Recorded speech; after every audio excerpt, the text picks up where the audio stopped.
अपने अंदर के आत्मविश्वास को और इच्छा शक्ति को कैसे 1000 गुना बढ़ाना है, यही हम आज की कहानी के माध्यम से जानेंगे। तो चलिए कहानी की शुरुआत करते हैं। दोस्तों, हम में से हर कोई अपने जीवन में खूब मेहनत और लगन के साथ काम करता है। हर कोई कुछ नया सीखने की कोशिश करता है ताकि वह अपने जीवन में सफल हो सके, अपने जीवन में उन्नति पा सके। लेकिन जैसे जैसे दिन बीतते जाते हैं, हमारे अंदर कुछ भी करने की इच्छा नहीं रह जाती, जिस कारण हम एक बार फिर से वहीं पर आ पहुंचते हैं जहां से हमने शुरुआत की थी। तो आखिर ऐसा क्यों होता है?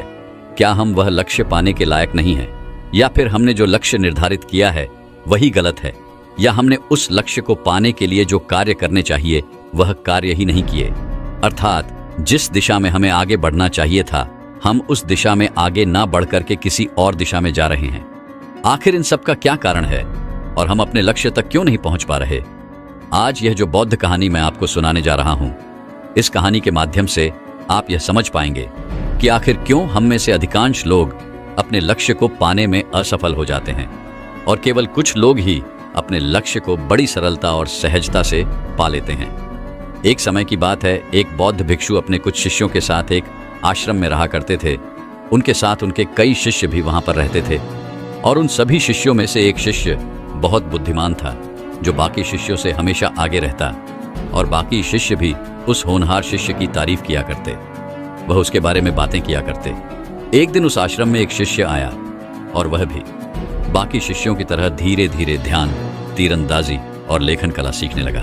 और ऐसे ही करीब 3 महीने बीत गए। 3 महीनों के बाद अचानक एक दिन वह बौद्ध भिक्षु अपने सभी शिष्यों से आकर कहते हैं, अगले 3 दिनों के बाद आप सभी की लेखन कला और तीरंदाजी की प्रतियोगिता रखी गई है। इस प्रतियोगिता में जो भी सबसे अच्छा प्रदर्शन करेगा वह बाकी सबका नायक होगा और सभी को उसका सम्मान करना होगा, सभी को उसके आदेशों का पालन करना होगा। इतना कहकर वह बौद्ध भिक्षु वहां से चले गए। उन बौद्ध भिक्षु की यह बात सुनने के बाद सब शिष्य अपनी तैयारी में जुट गए। हर कोई अपने आप को बेहतर दिखाना चाहता था, हर कोई एक दूसरे से बेहतर बनना चाहता था। हर कोई कड़ी मेहनत करने लगा, लगातार प्रयास करने लगा, और देखते ही देखते 3 दिन बीत गए। 3 दिनों के बाद जब परीक्षा हुई तो वह नया शिष्य जो अभी हाल ही में आश्रम में आया था, वह उस पूरी परीक्षा में प्रथम आया। उसकी लेखन कला सुंदर थी और तीर अंदाजे में वह बहुत अच्छा था। बाकी सभी शिष्य उससे बहुत खुश हुए और सभी ने उसकी खूब तारीफ भी की। लेकिन नए शिष्य की इस जीत को देखकर वह पुराना बुद्धिमान शिष्य ईर्ष्या में जलने लगा। उसके मन में शिकायतें पैदा होने लगी और वह मन ही मन सोचने लगा, यह गुरुवर भी ना इस नए शिष्य पर कुछ ज्यादा ही ध्यान देते हैं, इसीलिए तो आज ये हम सबसे आगे निकल गया, वरना आज तो मैंने इसे हरा ही दिया होता। और जैसा वह बुद्धिमान शिष्य सोच रहा था, उसमें कोई गलत बात भी नहीं थी, क्योंकि वो भिक्षु नए शिष्य पर दूसरों से अधिक ध्यान देते थे, वो उसके साथ अधिक समय बिताते थे, और यह बात उस पुराने बुद्धिमान शिष्य को बिल्कुल भी अच्छी नहीं लग रही थी। वह मन ही मन ईर्ष्या से जल रहा था। एक दिन जब वह बौद्ध भिक्षु अकेले बैठे ध्यान कर रहे थे, तभी वह पुराना शिष्य उनके पास पहुंचा और उनसे कहने लगा, हे गुरुवर, मैं आपके साथ कई सालों से हूं, लेकिन उस नए लड़के को आपने हम सबसे ज्यादा सिखाया है। आप उसके साथ ज्यादा समय बिताते हैं और आपने उसे ऐसी ऐसी कलाएं सिखा दी हैं जिससे हम उसकी बराबरी तक नहीं कर पा रहे।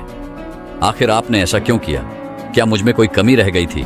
उन गुरुवर ने उस शिष्य की सारी बातें ध्यानपूर्वक सुनी, लेकिन वह मौन रहे, उन्होंने कुछ भी नहीं कहा। एक बार फिर वह शिष्य उन गुरुवर से कहता है, हे गुरुवर, आप मेरी बातों का जवाब क्यों नहीं दे रहे? मुझे अपने सवालों के जवाब चाहिए, कृपया करके मुझे मेरे सवालों के जवाब दे। इस पर वह भिक्षु मुस्कुराते हुए अपने उस पुराने शिष्य से कहते हैं, भंते, पहले एक कहानी सुनो और फिर अपने विवेक का इस्तेमाल करके मुझे यह बताना कि यहाँ पर कहाँ गलती हो रही थी। आगे बौद्ध भिक्षु कहानी सुनाते हुए कहते हैं, गर्मियों के दिन थे और गर्मी भी अपनी चरम सीमा पर थी। एक यात्री शहर की ओर जा रहा था। धूप काफी तेज थी और काफी गर्म मौसम भी था। काफी देर चलने के बाद उसे थकान होने लगी और तेज गर्मी के कारण उसका गला भी सूखने लगा था। उसे जोरों की प्यास लगने लगी, लेकिन आसपास कुछ भी नहीं था, इसलिए उसने थोड़ी सी और हिम्मत जुटाई, पर कुछ दूर और आगे गया। कुछ और कदम आगे बढ़ाते ही उसे एक कुआं मिला। कुआं देखकर बहुत खुश हुआ। उसे लगने लगा कि अब वह अपनी प्यास बुझा लेगा, लेकिन अब भी एक समस्या थी। कुएं से पानी निकालने के लिए वहां पर किसी प्रकार का कोई भी बर्तन नहीं था और ना ही कोई रस्सी लटकी हुई थी। वह युवक वहीं पर कुछ देर के लिए इंतजार करने लगा। वह सोचने लगा कि जरूर कोई ना कोई यहां पर पानी भरने तो आता ही होगा, अन्यथा यह कुआं यहां पर ना होता। इसलिए यहीं पर कुछ देर इंतजार कर लेता हूं। हो सकता है कि कोई यहां पर आए और जब वह आएगा तो मैं उससे थोड़ा सा पानी मांग कर पी लूंगा और अपनी प्यास बुझा लूंगा। लेकिन इन गर्मियों के मौसम में इतनी कड़कती धूप में वहां पर कोई नहीं आया। काफी देर इंतजार करने के बाद आखिरकार वह युवक निराश हो गया और निराश होकर आगे की ओर चल पड़ा। उसके शरीर में अब बिल्कुल भी जान नहीं बची थी, पर जैसे तैसे उसने हिम्मत जुटाकर लगातार आगे बढ़ता जा रहा था। कुछ देर का सफर करने के बाद उसे रास्ते में एक और कुआं मिला और यहां पर भी कोई भी बर्तन नहीं था और ना ही कोई रस्सी लटकी हुई थी। उस युवक ने आसपास देखा, इधर उधर नजर घुमाई, लेकिन उसे कोई भी नहीं दिखा। वह युवक अब सोच में पड़ गया कि मैं क्या करूं, आखिर मैं इस कुएं से पानी कैसे निकालूं? मेरे पास तो कोई बर्तन भी नहीं है, आखिर मैं पानी कैसे पीऊं? मेरा गला पूरी तरह से सूख चुका है और मुझे यदि कुछ देर तक पानी ना मिला तो हो सकता है कि मेरी मृत्यु हो जाए। वह युवक यहां वहां देखने लगा। तभी अचानक झाड़ियों में उसे एक मटका नजर आया जो टूटा हुआ था। उस युवक ने तुरंत ही वो मटका उठाया और वह कुएं के पास आया और उस युवक ने देखा तो पानी अब भी काफी नीचे था। एक बार फिर उस युवक ने नजर दौड़ाई, यहां वहां देखा तो उसे पास ही में लंबे लंबे घास नजर आए। उस युवक ने उन लंबी घासों में से कुछ घास काट ली और उसकी रस्सी बनाकर कुएं से पानी निकाला और वह पानी पीकर तृप्त हो गया। उन गुरुवर ने इस कहानी को यहीं पर समाप्त किया और उसके बाद वह अपने उस शिष्य से कहते हैं, भंते, अब बताओ। युवक तो वही था और कुआं भी उसे मिल चुका था, लेकिन समस्या एक ही थी, दोनों ही कुएं पर बर्तन और रस्सी नहीं थी। फिर आखिर उस युवक ने कुएं से पानी क्यों पिया? इस पर शिष्य जवाब देते हुए कहता है, हे गुरुवर, क्योंकि उसका गला सूख चुका था और उसे जोरों की प्यास लगी थी और उसे पानी पीने की तीव्र इच्छा जाग उठी थी। अगर वह पानी नहीं पीता तो उसकी जान भी जा सकती थी। इस पर वह बौद्ध भिक्षु अपने उस शिष्य से कहते हैं, बिल्कुल ठीक वैसे ही नए शिष्य और बाकी सभी शिष्यों में इच्छा की तीव्रता का अंतर है। सबसे पहले तो तुम यह समझो कि जो भी इच्छाएं तुम्हारे अंतर्मन में बैठी हुई हैं, वही समय आने पर बाहर प्रकट होती हैं और वैसे ही तुम्हें परिणाम भी मिलते हैं। इस पर वह उन गुरुवर की बात काटते हुए कहता है, हे गुरुवर, आखिर आप क्या कहना चाहते हैं? कहीं आपका अर्थ यह तो नहीं कि हमने मेहनत नहीं की? तभी वह गुरु मुस्कुराते हुए अपने उस शिष्य से कहते हैं, मेहनत तो हर कोई करता है, लेकिन हर किसी के अंतर की इच्छा अलग होती है। यहाँ पर हर कोई अलग अलग है। कोई दुख से बचने के लिए पढ़ रहा है, तो कोई दूसरों को दिखाने के लिए, तो कोई सच में बेहतर बनने के लिए। और जैसे उनके अंतर्मन में इच्छाएं होती हैं, वैसे ही उन्हें परिणाम भी मिलते हैं। तुम्हारे अंतर्मन में क्या चल रहा है और सच में तुम अपने भीतर से क्या चाहते हो, ये सब तुम अपने पिछले परिणामों से समझ सकते हो, पिछले परिणामों को देखकर यह जान सकते हो। इस पर शिष्य उन गुरुवर से प्रश्न करते हुए कहता है, हे गुरुवर, आपके अनुसार इंसान को वही मिलता है जो अपने अंतर्मन से चाहता है, लेकिन कभी कभी हमारे साथ ऐसा भी तो होता है कि हम चाहते कुछ और है और होता हमारे साथ कुछ और है। अर्थात हम जो नहीं चाहते वह हमारे साथ हो जाता है। ऐसा क्यों? शिष्य के इस प्रश्न का जवाब देते हुए वह गुरुवर उस शिष्य से कहते हैं, भंते, ऐसा हमारे मन में बैठी हुई उन विपरीत इच्छाओं के कारण होता है, जिसमें कुछ इच्छाएं हमें एक अलग दिशा में ले जाती हैं और वहीं पर कुछ इच्छाएं हमें दूसरी ओर खींचती हैं, जिस कारण हमारा मन विचलित होने लगता है और हम ये समझ नहीं पाते कि हम क्या करें, हम किस तरफ जाएं, हम कौन सा निर्णय लें। और जब हम थक हार कर कोई निर्णय नहीं ले पाते तो हम वहीं के वहीं रह जाते हैं। एक तरफ तुम तीरंदाज बनना चाहते हो तो दूसरी तरफ तुम्हें लगता है कि इतनी अधिक मेहनत भला कौन करेगा, इससे अच्छा तो आराम है जिसमें आनंद आता है, सुख है। तो इसका अर्थ तो यही हुआ कि तुम भीतर से सुख चाहते हो, आराम चाहते हो, तो ऐसे में तुम भला एक सर्वश्रेष्ठ धनुर्धर कैसे बन सकते हो? और तीसरी तरफ तुम्हें एक जगह ध्यान लगाना भी कठिन लगता है। ऐसे में पहली इच्छा का प्रभाव दोनों इच्छाओं को खत्म करता रहता है और यही कारण है कि तुम एक बुद्धिमान शिष्य होते हुए भी तुम चाहते हुए भी ज्यादा नहीं सीख पाते। तभी शिष्य उन गुरुवर से एक और प्रश्न करते हुए कहता है, हे गुरु, आपने जो कुछ भी कहा वो तो बिल्कुल सत्य है और मैं यह भी अच्छी तरह से समझ चुका हूँ कि अगर मुझे सीखना है तो मुझे अपने अंतर्मन में तीव्र इच्छा पैदा करनी होगी। लेकिन हम ये भी तो पढ़ते हैं कि हमको वैराग्य विकसित करना चाहिए, एक भिक्षु को इच्छा रहित होना चाहिए। तो ऐसे में हम अपने अंतर्मन में तीव्र इच्छा कैसे पैदा करें? क्योंकि ये दोनों ही बातें अलग अलग हैं, दोनों ही बातें बिल्कुल विपरीत हैं। ऐसे में हम इच्छा और आनंद दोनों कैसे प्राप्त कर सकते हैं? गुरु मुस्कुराते हुए अपने उस शिष्य से कहते हैं, भंते, जब तुम्हारे मन में कोई इच्छा नहीं होती तो मन का अस्तित्व शून्य हो जाता है और इस पल में आनंद आनंद तो हो जाता है। और यही वह पल है जब पूरी कायनात तुम्हारे पीछे चलती है। लेकिन हर कोई आनंद की इस स्थिति तक पहुंच नहीं पाता। यह हर किसी के लिए संभव नहीं है। तभी वह उन गुरु की बात काटते हुए कहता है, हे गुरु, ऐसी स्थिति में हमें क्या करना चाहिए? उस शिष्य के इस प्रश्न का जवाब देते हुए वह गुरुवर कहते हैं, भंते, तुम्हें बाकी इच्छाओं को भटकाव मानकर त्याग देना चाहिए और केवल एक ही इच्छा पर पूरा ध्यान केंद्रित करना चाहिए, क्योंकि एक इच्छा बहुत तीव्र होती है और इस तीव्रता में इंसान बहुत ऊपर उठ जाता है।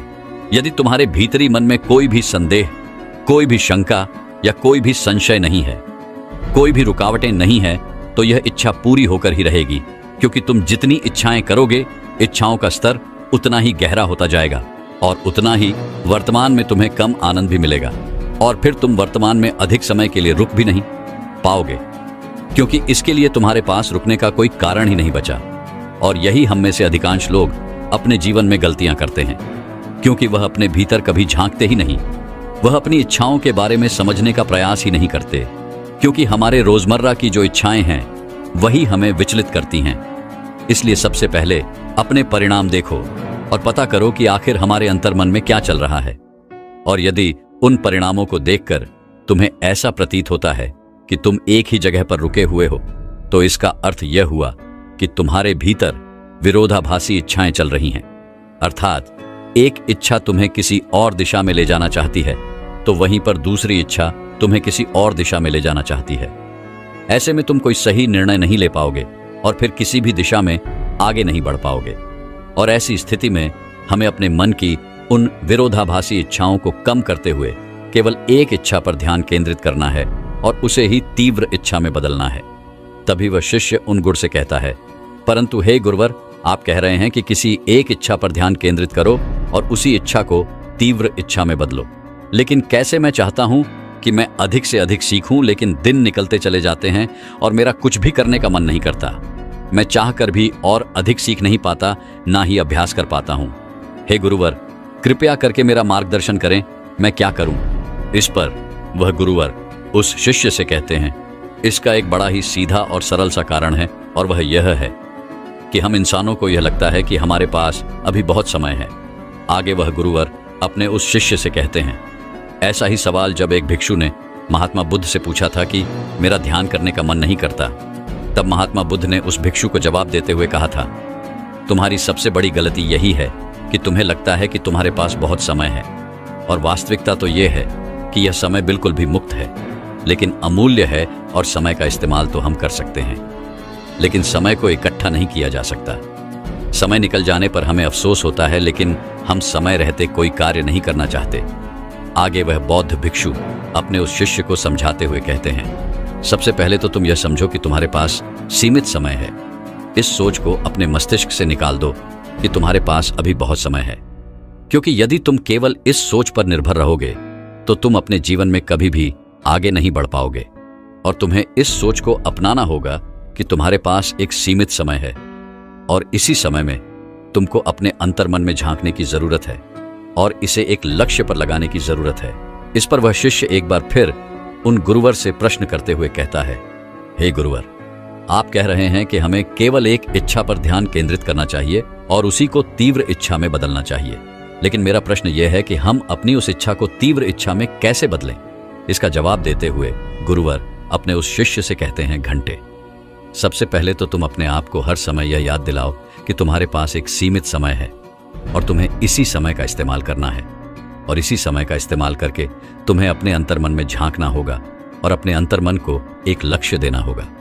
और यदि इस दौरान अगर तुम्हारे मन में ऐसे विचार आए जैसे कि मैं कल कर लूंगा, अभी तो मेरे पास बहुत समय है, तो तुरंत ही सावधान हो जाओ, क्योंकि अंतर्मन के विचार कुछ और हैं जो तुम्हें वो कार्य करने से रोक रहे जो तुम्हारे कार्य में बाधा डाल रहे हैं। और ऐसा इसलिए हो पाता है क्योंकि हम उन्हीं आदतों के गुलाम बन चुके हैं। इसलिए इस दौरान सबसे पहले शांत होकर बैठ जाओ और फिर आंखें बंद करके अपने लक्ष्य का चित्र देखो, और अब खुद को इस लक्ष्य को पूरा करते हुए देखो कि किस तरह से बिना रुकावटों के तुमने बड़ी सरलता और सहजता से अपने इस लक्ष्य को पूरा किया है। महसूस करो कि तुम इस लक्ष्य के साथ एक हो चुके हो। इसके लिए धन्यवाद महसूस करो और देखो कि इस लक्ष्य के अलावा बाकी सारी इच्छाएं तुम्हारे जीवन में धुंधली सी हो गई हैं और देखते ही देखते वह तुम्हारे अंतर्मन में कहीं खो जा रही है। और अब सभी प्रकार की इच्छाओं से मुक्त होकर एक शांति महसूस करो, आनंद महसूस करो, और यही वर्तमान है। और इसी समय में आपको अपने लक्ष्य के लिए तीव्रता भी महसूस होगी। आप धन्यवाद महसूस कर सकते हैं क्योंकि अब आप अपने लक्ष्य के साथ एक हो चुके हैं। हर दिन सुबह उठकर और रात को सोने से पहले अपने लक्ष्य का चित्र अवश्य देखें। उस चित्र में यह देखें कि किस तरह से आप अपने लक्ष्य को बड़ी आसानी और सरलता से आपने उस लक्ष्य को प्राप्त कर लिया है और आप बहुत खुश हैं। ये महसूस करो। चित्र देखने के बाद 5 मिनट तक शांत होकर बैठ जाओ। इस तरह से तुम अपने अंतर्मन में एक तीव्र इच्छा पैदा कर पाओगे और उस तीव्र इच्छा के प्रति तुम हमेशा तत्पर रह पाओगे। और इतने सहज तरीके होने के बाद भी लोग इन कामों को टालते रहते हैं क्योंकि उन्हें लगता है उनके पास बहुत समय है और यही एक सोच उन्हें अपने लक्ष्य तक कभी पहुंचने नहीं देती। वह उन्हें कभी भी आगे नहीं बढ़ने देती। इसलिए महात्मा बुद्ध हम सबको ये याद दिलाते हैं कि आपकी सबसे बड़ी गलती यही है कि आपको लगता है कि आपके पास समय है, लेकिन इस भाग दौड़ के जीवन में आपको पता भी नहीं चलेगा कि सब अवसर आपके हाथों से कब निकल गए। आगे वह शिष्य उन गुरु से एक और प्रश्न करते हुए कहता है, हे गुरुवर, मैं यह तो अच्छी तरह से समझ गया कि मैं अपने अंतर्मन में एक तीव्र इच्छा कैसे पैदा करूं, लेकिन अब भी मेरे मन में एक प्रश्न शेष रह गया है और वह यह है कि मैं अपने अंतर्मन में बैठी हुई उन अन्य इच्छाओं को कैसे हटाऊं, मैं उनसे कैसे मुक्त हो जाऊं। इसका जवाब देते हुए गुरु अपने उस शिष्य से कहते हैं, भंते, इसके लिए तुम अभ्यास करो। तुम्हें पता भी नहीं है कि तुम्हारे भीतर कौन कौन सी इच्छाएं चली गई है, लेकिन जब तुम एक ही दिशा में चलोगे तो कुछ अंतर्मन की इच्छाएं डर, आलस और संदेह का रूप लेकर प्रकट होंगी और यही वह समय होगा जब तुम्हें डटकर इनका सामना करना होगा। अर्थात तुम्हें इन सभी का त्याग करना होगा और अपना पूरा ध्यान केवल अपनी एक इच्छा पर बनाए रखना होगा। और यही वो तरीका है जिससे तुम बड़े से बड़ा लक्ष्य भी आसानी से हासिल कर सकते हो। इतना कहकर वह भिक्षु शांत हो गए और शिष्य के भी सभी सवालों के जवाब उसे मिल चुके थे। वह बहुत प्रसन्न था और वह उन गुरु को प्रणाम करके वापस अपनी कुटिया में लौट जाता है और ध्यान करने लग जाता है। दोस्तों, अगर आप भी अपने जीवन में कोई बड़ा लक्ष्य हासिल करना चाहते हैं तो आपको भी अपने अंतर्मन में बैठी हुई उन सभी इच्छाओं का त्याग करना ही होगा जो आपके लक्ष्य के विरोध जाती है, अर्थात जो आपको अलग दिशा में ले जा रही है। आपको तो केवल एक लक्ष्य चुनना है, एक इच्छा चुननी है और उसे तीव्र इच्छा में परिवर्तित करना है। उसके बाद आप स्वयं ही अपने लक्ष्य की ओर आगे बढ़ते चले जाएंगे। आपको केवल अपने दिशा पर ध्यान देना है और उसमें आगे बढ़ते चले जाना है। तो दोस्तों, अब जानते हैं कि अपने अंदर के सारे नकारात्मक विचारों की ऊर्जा को कैसे नष्ट करना है अगली कहानी के माध्यम से। तो चलिए कहानी की शुरुआत करते हैं। दोस्तों, बहुत समय पहले की बात है। एक नगर में एक युवक रहता था जो बहुत परेशान रहता था। वह हमेशा किसी न किसी कार्य को लेकर संकल्प किया करता और अधिकांश बार उसका संकल्प टूट जाया करता, जिस कारण वो बहुत परेशान रहने लगा था। एक दिन खुद से परेशान होकर मनोज अपनी हथेली जोत के ऊपर रखकर खड़ा हो गया। जोत की अग्नि सीधा उसके हाथों में लग रही थी, जिस कारण उसके हाथों में अत्यधिक पीड़ा हो रही थी, लेकिन फिर भी वह अपनी हथेली वहां से हटा नहीं रहा था। वह अपनी संकल्प शक्ति को मजबूत करना चाहता था। जब भी वह कोई संकल्प लेता था तो कुछ ही समय बाद उसका वह संकल्प टूट जाता था, जिसके कारण उसके मन को बहुत पीड़ा पहुंचती थी, बहुत तकलीफ होती थी। इसलिए उसने आज यह निश्चय कर लिया था कि चाहे कुछ भी क्यों ना हो जाए, इस बार वो जो संकल्प लेगा उसे वह किसी भी कीमत पर पूरा करके ही दम लेगा। और इसीलिए उसने अपने संकल्प को मजबूत करने के लिए ही अपनी हथेली उस जलते हुए जोत के ऊपर रख रखी थी। देखते ही देखते उसके हाथों का मांस अब फटने लगा था, लेकिन फिर भी वह नौजवान युवक अपनी हथेली उस जोत से हटा नहीं रहा था। इतनी पीड़ा के बावजूद भी वह बार बार मन में अपना संकल्प दोहरा रहा था, ताकि उसका संकल्प उसके अंतर्मन तक उतर सके और वह अपने संकल्प को पूरा करने में अपना 100% दे सके और उसे किसी भी कीमत पर पूरा कर सके। और इसी दौरान वहां पर एक गुरु आ पहुंचे और उन्होंने जब यह दृश्य देखा तो उन्होंने जल्दी से उस युवक का हाथ वहां से हटा दिया और डांटते हुए उस युवक से कहते हैं, तुम कहीं पागल तो नहीं हो गए हो? आखिर ऐसा करके तुम्हें क्या मिलेगा? इस पर वे नौजवान युवक उन गुरु को समझाते हुए कहता है गुरुवर, जब भी मैं कोई संकल्प लेता हूं तो मेरा संकल्प टूट जाता है, और इसी कारण आज मैंने निश्चय किया था कि मैं अपनी संकल्प शक्ति को मजबूत करके ही रहूंगा। इस पर वह गुरु उस युवक को जवाब देते हुए कहते हैं, अपने साथ हिंसा करके तुम अपने संकल्प को कैसे मजबूत कर सकते हो? यह तो सरासर पागलपन है। आगे वे गुरु उस युवक को समझाते हुए कहते हैं, भंते, मेरी एक बात याद रखना, संकल्प वही मजबूत हो सकता है जो बिना किसी हिंसा के लिया गया हो, बिना किसी दबाव में लिया गया हो, जिसमें शुद्ध रूप से अहिंसा भरी हुई हो। ऐसा संकल्प ही तुम्हारे मन में लंबे समय तक टिक सकता है, अन्यथा तो हिंसा करके तुम अपना ही नुकसान करोगे और इससे तुम्हें कोई भी लाभ नहीं मिलने वाला। तभी वह युवक दोनों हाथ जोड़कर उन गुरुवर से कहता है गुरुदेव, तो मैं क्या करूं? मैं किस प्रकार अपनी संकल्प शक्ति को मजबूत करूं? मुझे तो कुछ भी समझ नहीं आ रहा। मैंने आज तक जब भी संकल्प लिए, मेरा हर एक संकल्प टूटता चला गया, जिस कारण मैं बहुत परेशान हो चुका हूं। मैं चाहकर भी किसी कार्य को पूरा नहीं कर पाता। मुझे तो समझ ही नहीं आता कि मैं अपना पूरा चित्त किसी एक कार्य पर कैसे लगाऊं। जब भी मैं कोई कार्य शुरू करता हूं तो शुरुआत में तो मेरे भीतर बहुत जोश होता है, बहुत उत्साह होता है, लेकिन कुछ ही समय बाद मेरी एकाग्रता पूरी तरह से नष्ट हो जाती है। मुझे समझ नहीं आता कि लंबे समय तक अपने लक्ष्य पर एक आंख कैसे रखे। पता नहीं मेरे अंदर ऐसी क्या कमी है जिस कारण मैं अपने लक्ष्य तक पहुंच ही नहीं पाता। अब तो मैं बहुत परेशान हो चुका हूं। मुझे समझ ही नहीं आ रहा कि मैं क्या करूं। कभी कभी तो मैं खुद को ही कोसता हूं, खुद से ही नाराज हो जाता हूं और खुद को ही तरह तरह के अपशब्द भी कहता हूं, और ऐसी स्थिति में मेरा दिमाग भी काम करना छोड़ देता है। ऐसी स्थिति में मुझे समझ नहीं आता कि आखिर मैं अपनी संकल्प शक्ति को किस प्रकार मजबूत करूं। मेरे सारे मित्र देखते ही देखते कामयाबी हासिल कर चुके हैं, जिन्हें देखकर मेरे घर वाले भी रोज मुझे ताना मारते हैं, तरह तरह की बातें सुनाते हैं। वो कहते हैं, बाहर निकल और जा देख, तेरे मित्र कहां से कहां पहुंच गए, और तू है कि तू तो नकारा निकला। तेरा कुछ नहीं हो सकता, ना तो तू कामयाब बन सकता है और ना ही तो कोई काम ढंग से कर सकता है। तेरा तो कुछ भी नहीं हो सकता। अपने घर वालों की ये सारी बातें सुनकर मैं बहुत तंग आ चुका हूं, और अब तो मुझे भी लगने लगा है कि मेरे घर वाले शायद सही कहते हैं कि मैं अपने जीवन में अब कभी कामयाब नहीं हो पाऊंगा। अगर मैं अपने चित्त को एकाग्र करना नहीं सीख पाया तो शायद मैं ऐसे ही मृत्यु को प्राप्त कर लूंगा, आधा अधूरा, बिना अपने लक्ष्य को प्राप्त किए। मेरा जीवन यूं ही समाप्त हो जाएगा। क्या आप मुझे इस समस्या का कोई समाधान बता सकते हैं? क्या आपके पास इस समस्या का कोई उपाय है? इस पर वह गुरु उस नौजवान युवक का कंधा सहलाते हुए कहते हैं, भंते, जो अपने मन को समझ लेते हैं वह अपने मन को एकाग्र करने में भी सफल हो पाते हैं। उनका दिमाग किसी एक कार्य पर लंबे समय तक टीक पाता है।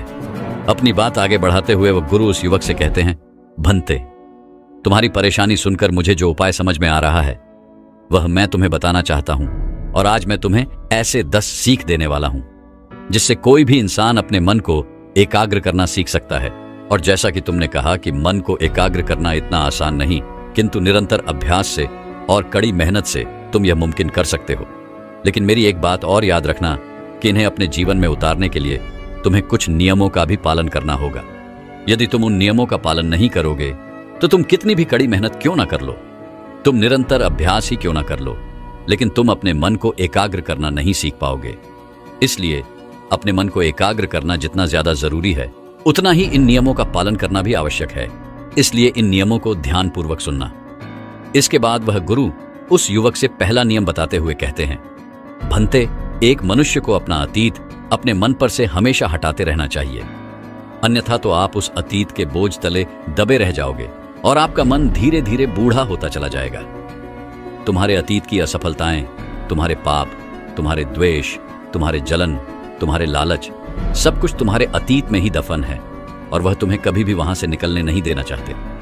इसीलिए उस अतीत को अपने मन से निकाल दो, तभी तुम्हारा मन हल्का हो पाएगा और तुम कुछ नया सोच और समझ पाओगे। आगे वे गुरुवर दूसरा नियम बताते हुए कहते हैं, तुम्हारा शरीर ही तुम्हारी सबसे बड़ी संपत्ति है। अगर इस बात को तुम दिमाग में बैठा लोगे तो तुम अपने शरीर के साथ कभी भी खिलवाड़ नहीं करोगे। दोस्तों, मैं उम्मीद करता हूं कि यह कहानी सुनने से आपके जीवन में अच्छे बदलाव आए होंगे। आपको इस वीडियो से क्या सीखने मिला ये कमेंट करके जरूर बताएं और अपने परिवार, दोस्तों या आपके करीबी इंसान के साथ ये कहानी शेयर करके उन्हें भी इस ज्ञान से परिचित करवाएं। बाकी अगर आपको यह वीडियो दिल से अच्छी लगी हो तभी इस वीडियो को लाइक कर देना और आपने अब तक इस चैनल को सब्सक्राइब न किया हो तो चैनल को सब्सक्राइब भी जरूर कर देना। आपका हर दिन शुभ हो।